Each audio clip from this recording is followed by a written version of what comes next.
Summer 1943, Camp Crossville, Tennessee. The brown liquid fizzing in the bottle mesmerized the German soldier, who had never seen anything like it.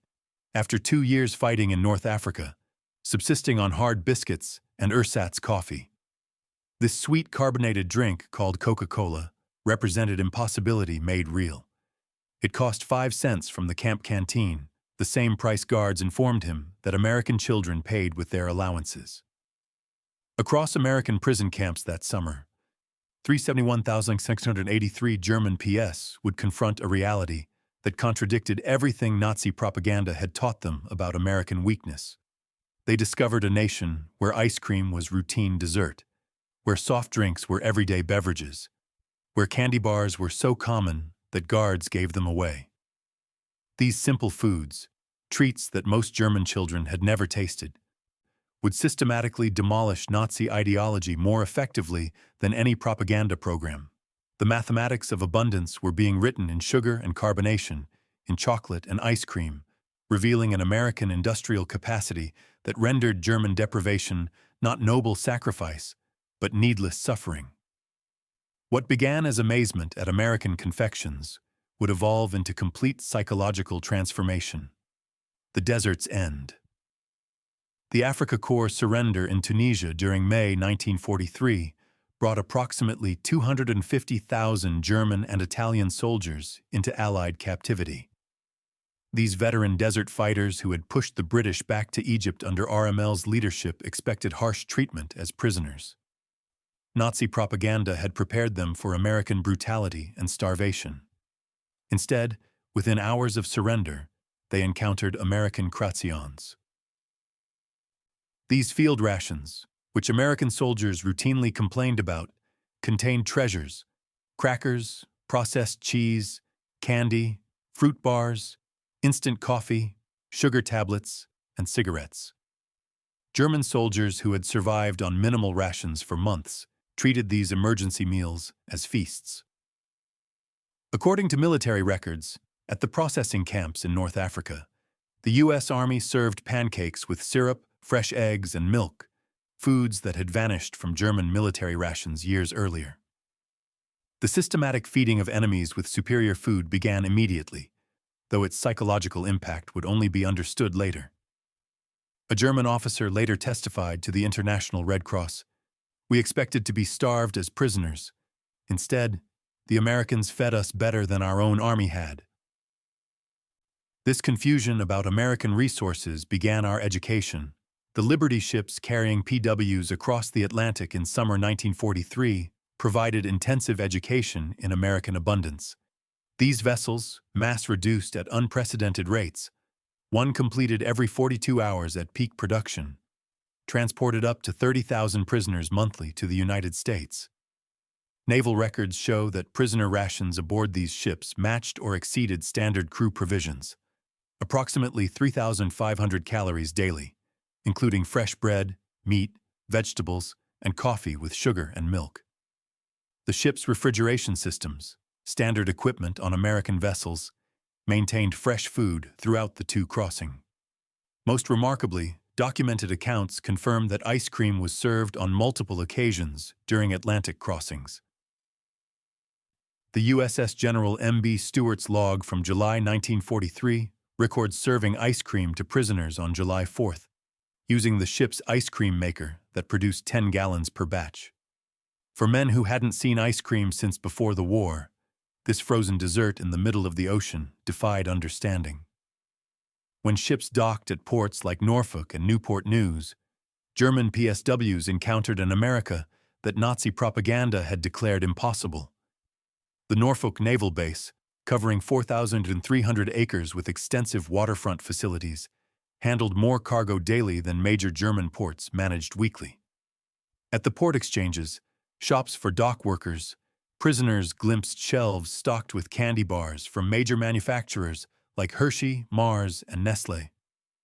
Military procurement records from 1943 show these exchanges stocked dozens of candy varieties, selling them at standard prices, 5 cents for most candy bars, the same price charged across America. The journey inland by train provided further education. Unlike the cattle cars used for transport in Europe, German PSWs traveled in passenger coaches. The dining cars served full meals. Documented menus from July 1943 show fried chicken, vegetables, pie, and coffee. PS discovered this wasn't special treatment, but standard American rail service. The prison camp system constructed across America housed PWS in conditions that exceeded Geneva Convention requirements. Camp Crossville, Tennessee, typical of the larger facilities, included electric lights, hot water, flush toilets, and heated barracks. But the camp exchanges, the PX stores, delivered the deepest impact.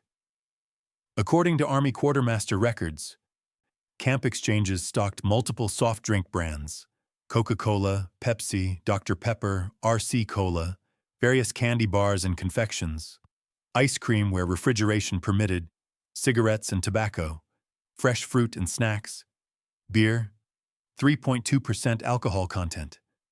Prisoners earned 80 cents daily for labor, later raised to $1. With candy bars at 5 cents and Coca-Cola at the same price, a day's wage could purchase 16 items abundant beyond German imagination, where such products, if available at all, required special connections. Coca-Cola became the symbol of American industrial democracy. The Coca-Cola Company's wartime production reached remarkable levels. Company records show 5 billion bottles produced in 1943 alone. The military contract guaranteed 5-cent Coca-Cola to American servicemen worldwide, a commitment requiring unprecedented logistics.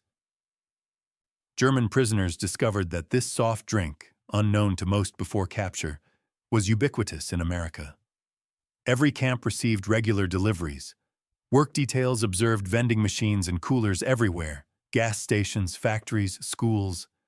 Americans of all ages and classes drank it casually, discarding half-empty bottles without thought. The standardization astounded technically minded prisoners. Coca-Cola tasted identical whether consumed in Maine or Texas, a feat of quality control exceeding anything German industry achieved. The syrup concentrate manufactured in Atlanta and distributed nationwide to bottling plants represented industrial coordination that challenged Nazi assumptions about American chaos. Historical records from the Coca-Cola Company archives confirmed that many prison camps received weekly deliveries of 200 to 300 cases, each containing 24 bottles. Camp Hearn, Texas alone, consumed approximately 7,000 bottles weekly during summer 1943. Ice cream in American prison camps seemed impossible to Germans who hadn't seen it since before the war. Yet, Army records confirmed that ice cream was regularly served in camps with adequate refrigeration during summer months. The military considered ice cream essential for morale, so important that specialized ice cream ships were built for the Pacific Fleet. At Camp Shelby, Mississippi, the July 4, 1943 celebration included ice cream made on site. Prisoners watched as hand-key cranked freezers produced gallons using ice, salt, cream, sugar, and flavorings. The casual use of scarce resources, ice in July, cream, sugar for entertainment food, demonstrated priorities Germans couldn't fathom. By 1944, many camps had electric ice cream makers. The variety available, chocolate, vanilla, strawberry, butter, pecan, exceeded what German ice cream parlors offered before the war. Prisoners could purchase ice cream bars for 10 cents, ice cream sandwiches for the same price, or cups of various flavors. Army procurement records show that larger camps ordered 50 to 100 gall of ice cream weekly during summer months. The frequency varied by location and season, but prisoners regularly enjoyed this frozen luxury that had vanished from German life. Sugar consumption in American prison camps delivered particularly powerful impact. In Germany, sugar was strictly rationed. Civilians received 280 grams monthly when available. In American camps, sugar sat in bowls on mesh hall tables for unlimited use. Quartermaster records from 1943 to 1945 show camps receiving 100-pound bags of refined sugar weekly. Camp bakeries used sugar liberally. Cakes, cookies, and pies appeared regularly on menus. The mess halls sweetened coffee, tea, cereals, and desserts without restriction. One documented incident from Camp Aliceville, Alabama, illustrates the contrast.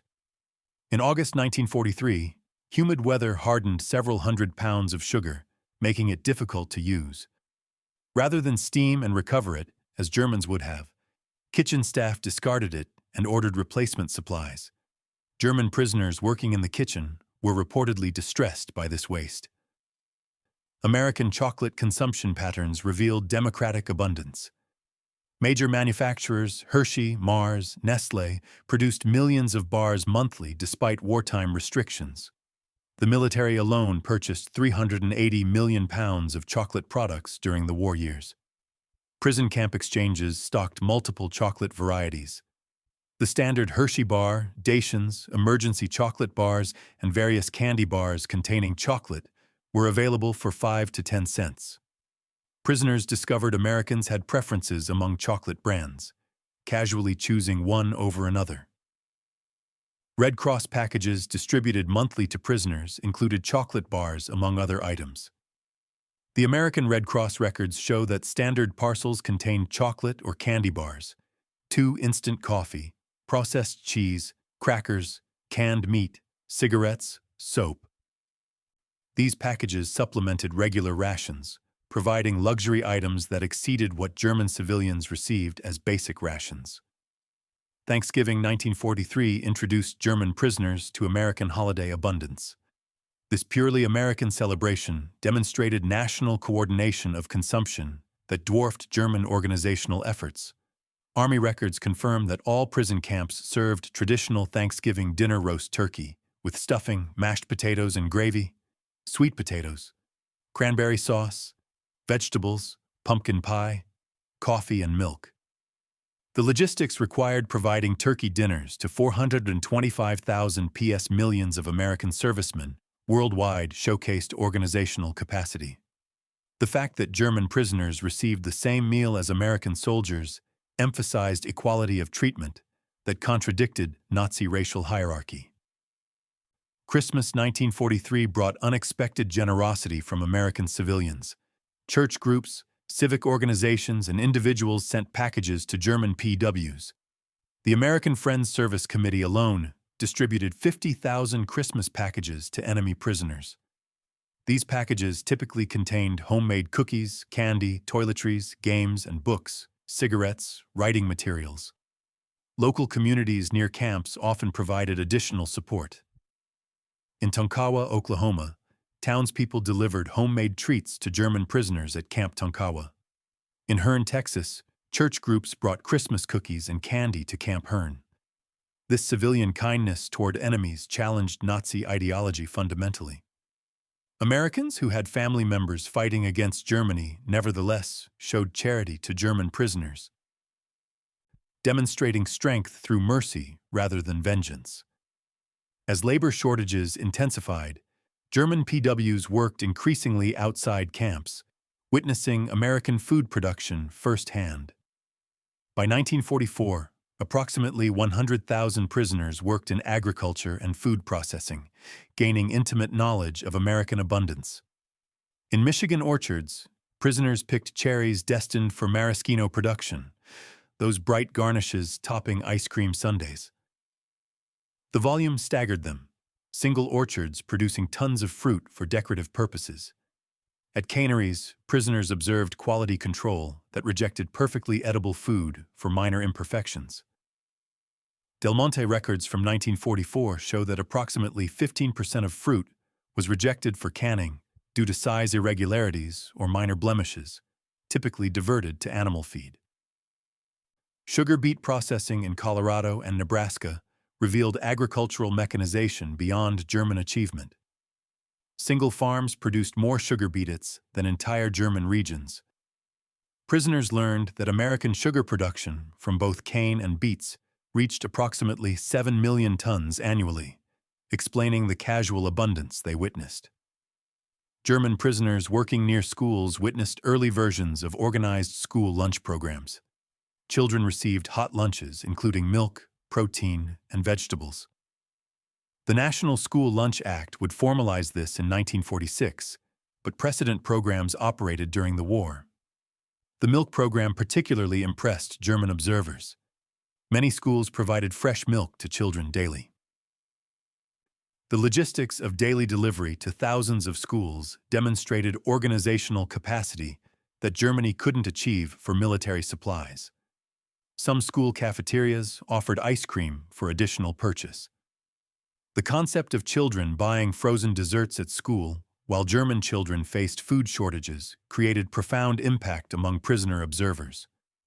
When minimum security prisoners ate at American diners under guard, they encountered democratic abundance.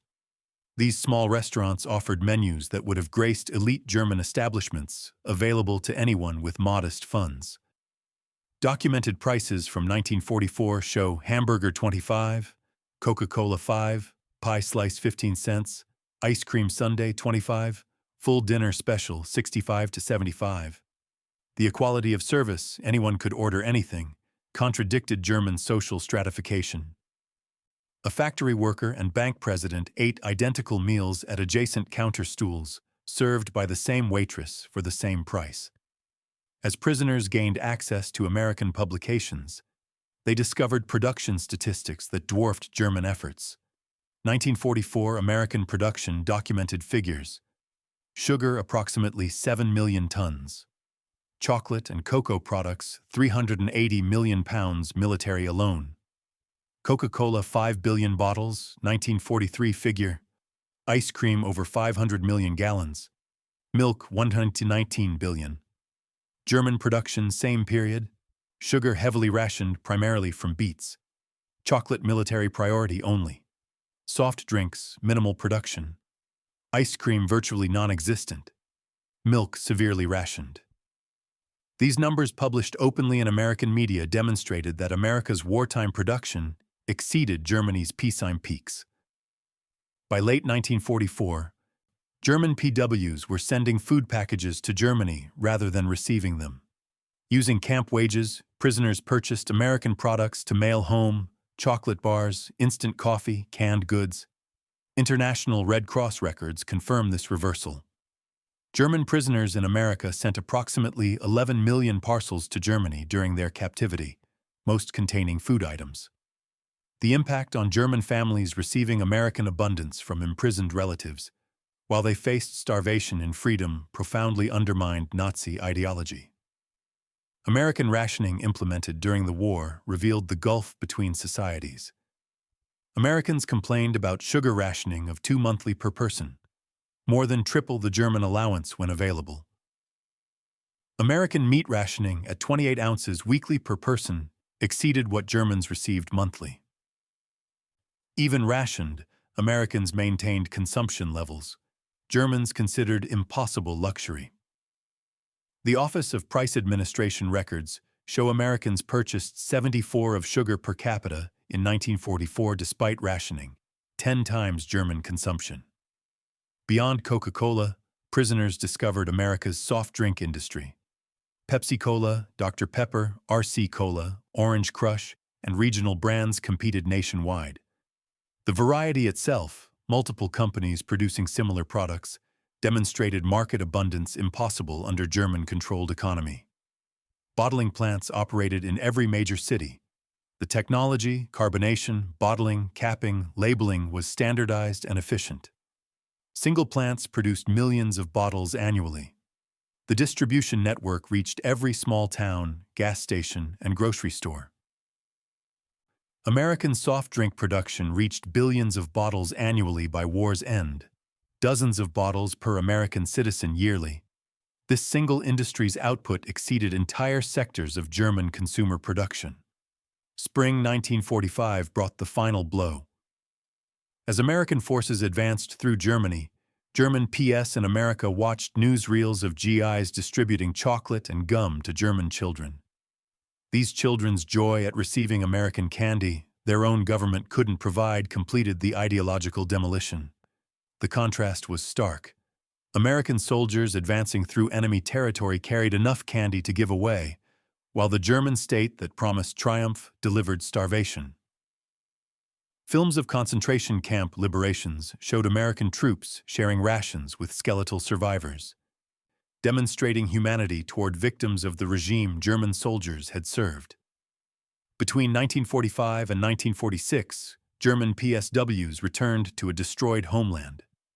Many prisoners had gained significant weight in American captivity, while their families lost weight to starvation in German freedom. They brought knowledge of abundance to a land of absolute scarcity. Medical examinations showed German PS generally returned healthier than when captured. They returned to families weakened by deprivation. This physical evidence of American plenty versus German deprivation was undeniable. Many prisoners brought final Red Cross packages home: chocolate, coffee, and canned goods that became family treasures. Children who had forgotten chocolate's taste received Hershey bars from fathers who had eaten ice cream regularly in prison camps. Former PWs became unexpected advocates for the Marshall Plan. They had witnessed American abundance that wasn't zero-sum, prosperity through production rather than conquest. Their testimony that Americans could afford to rebuild enemies influenced German acceptance of American aid. These men understood that American power came from productive capacity, not extraction. They had seen a society wealthy enough to waste food while fighting a global war. This mental model, creation rather than conquest, shaped West Germany's economic approach. The German economic miracle of the 1950s was partially built on knowledge gained in American prison camps. Former PWs who had witnessed American production methods, distribution systems, and consumer abundance applied these lessons to German reconstruction. They had learned that mass production could make luxuries affordable. Standardization enabled quality and efficiency. Consumer abundance created political stability. Industrial democracy could outproduce authoritarian control. These lessons learned through Coca-Cola and ice cream shaped a generation of German business and political leaders. The transformation of German PWS through American food abundance is documented in military quartermaster records, international Red Cross reports, corporate production records, particularly Coca-Cola archives, PW correspondence, censored but preserved, post-war interviews and memoirs, academic studies, particularly Arnold Kramer's extensive research. Arnold Kramer, the leading historian of German PSWs in America, concluded that food abundance was central to ideological transformation. His research confirmed that casual American plenty accomplished what formal re-education programs couldn't: complete demolition of Nazi superiority myths. The statistical summary: the numbers tell an irrefutable story. Average peak consumption, 1943 to 1946. Daily calories, 3,300 to 3,600. Sugar, 4 monthly available. Meat, 32 Oz weekly. Milk, 1 quart daily available. Ice cream served regularly during summer. Soft drinks unlimited at 5 cents each. German civilian rations, same period. Daily calories, 1,200 to 2,500. Sugar, 280 gram monthly when available. Meat, 10.50 weekly, often unavailable. Milk severely rationed. Ice cream non-existent. Soft drinks none available. These disparities weren't propaganda, but documented reality. Enemy prisoners ate better than German civilians, proving American abundance extended even to defeated foes. The P experience with American food culture influenced post-war Germany profoundly. Coca-Cola returned to West Germany in 1949, becoming a symbol of American alliance. Ice cream parlors modeling American soda fountains appeared in German cities. Candy bars and chewing gum became symbols of recovery. Former prisoners of war often became importers of American food products, understanding their appeal from personal experience. They knew these products represented more than taste. They symbolized abundance, democracy, and modernity. The introduction of supermarkets to Germany in the 1950s was championed by former PWs who had witnessed American grocery stores. They understood that democratic abundance required new distribution methods, not just production increases. In various post-war interviews and memoirs, German PSWs consistently identified food abundance as transformative. A former Africa Corps officer stated in a 1975 interview, "We expected to defeat a weak, divided America. Instead, we found a nation that could give ice cream to enemies." That's when we knew we had lost more than a war. We had lost our entire worldview. Another veteran interviewed for a documentary in 1985 recalled, "My first Coca-Cola was like drinking the future. It was sweet, fizzing, completely unnecessary, and available to anyone for a nickel. That drink contained everything Nazi Germany wasn't: abundant, democratic, joyful." These testimonies collected across decades confirm that American food abundance achieved what military defeat alone couldn't: complete ideological transformation. The men who arrived as Nazi warriors left as witnesses to democratic prosperity. Historians recognize the German P experience in America as remarkably successful re-education through abundance rather than propaganda. The program succeeded because it relied on observation rather than instruction. PS saw American society functioning at peak productivity while treating enemies with dignity. The food aspect was crucial because it was universal. Everyone understands hunger and satisfaction. Undeniable. Weight gain and health improvement were visible. Continuous 3 meals daily plus canteen purchases. Comparative prisoners knew German deprivation intimately. Every meal became a lesson in American industrial capacity. Every Coca-Cola demonstrated standardization and distribution. Every ice cream sundae showed that abundance could be democratic. Children of prisoners of war grew up hearing about American abundance in prison camps. These stories, initially seeming fantastic, were validated as West Germany recovered and American products became available. The mythology of American plenty, born in prison camps, shaped generations of German-American relations. Many P children later studied or worked in America. Drawn by their fathers' stories of impossible abundance, they found the reality matched the tales. Supermarkets stocked with variety, soda fountains serving sundaes, candy aisles offering dozens of choices. This multi-generational impact extended beyond individuals. West German business culture absorbed lessons about consumer abundance, quality standardization, and democratic markets. The economic miracle wasn't just about production, but about creating abundance for ordinary citizens. Today, McDonald's operates over 1,400 restaurants in Germany. Coca-Cola is ubiquitous. Ice cream is ordinary. The transformation from scarcity to abundance, initiated in American prison camps, is complete.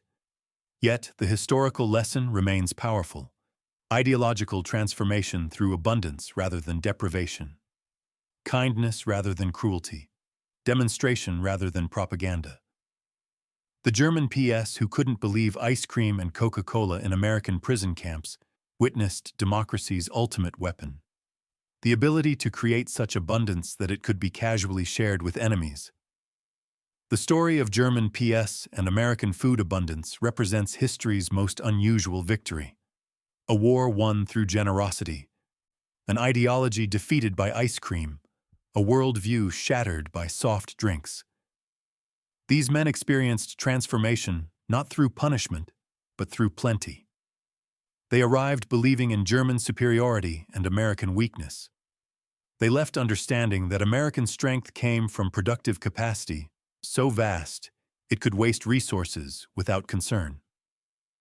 The society that could give Coca-Cola to prisoners for 5 cents possessed power beyond military might. The ice cream sundae, with its layers of excess ice cream, syrup, whipped cream, nuts, cherry, became a metaphor for American abundance. Each component alone exceeded German dreams. Combined, they represented impossible luxury made routine. That enemies could order seconds, while German children faced hunger, revealed the totality of Nazi failure. Former PS often recalled specific moments of revelation: the first Coca-Cola's fizz, the first spoonful of ice cream, the first bite of a Hershey bar. These sensory memories carried more power than any argument. They had tasted democracy, and it was sweet. The transformation was complete and irrevocable. Men who had marched for the Third Reich returned as apostles of abundance, carrying the revolutionary message that prosperity came from freedom, not conquest. They had learned that America's secret weapon wasn't military might, but the ability to give ice cream to enemies. In the end, the bottles of Coca-Cola and dishes of ice cream served in American prison camps achieved what armies could only attempt: the complete transformation of enemy hearts and minds. The German PS, who couldn't believe such abundance existed, became its greatest witnesses, carrying home the truth that democracy tasted like chocolate and freedom fizzed like carbonation.